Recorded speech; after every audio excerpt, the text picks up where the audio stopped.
Чекај. Ама многу крчи ова нешто, чекај. Која? Линијата? Ајде, кажете нешто. Почитувани граѓани. Добро, ама нешто крчи. Моце, слава може. Сперми сме?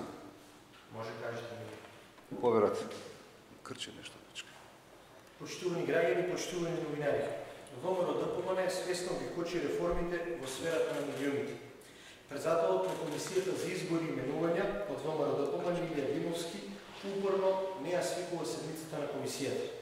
Со тоа, ВМРО ДПМН ги прекршува роковите за избор на членови на Советот на Агенцијата за аудио и аудиовизуелни медиумски услуги и изборот на членови на програмскиот совет на Македонската радио и телевизија. На тој начин и Димовски и ВМРО ДПМН се надеваат на партиските пазарења, кои се спротивни на целите на законот и кои во никој случај нема да се случат.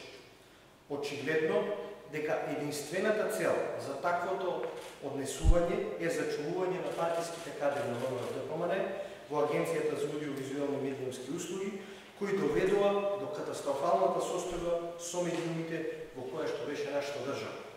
Еден од нив е Зоран Трајчевски, директорот на Агенцијата за аудиовизуелни медиумски услуги и некогашен советник од ВМРО ДПМН во општина Аеродром, кој вчера ширеше лажни вести кои официјално беа демонтирани од страна на Министерството за внатрешни работи. Како одговорна партија, бараме законот да се почитува и веднаш да се свика Комисијата за избор и именување. Мора да започне јавната и транспарентна постапка за избор на членови на Советот на Агенцијата и Програмскиот совет на Македонската радио и телевизија. Состојбата во Македонската радио и телевизија е единствената критика од извештајот на Европската комисија и обврска на сите е да се обезбеди независен и професионален национален сервис. Потребата од реформи во јавниот сервис е јасно нотирана и во извештајот на Репортери без граници.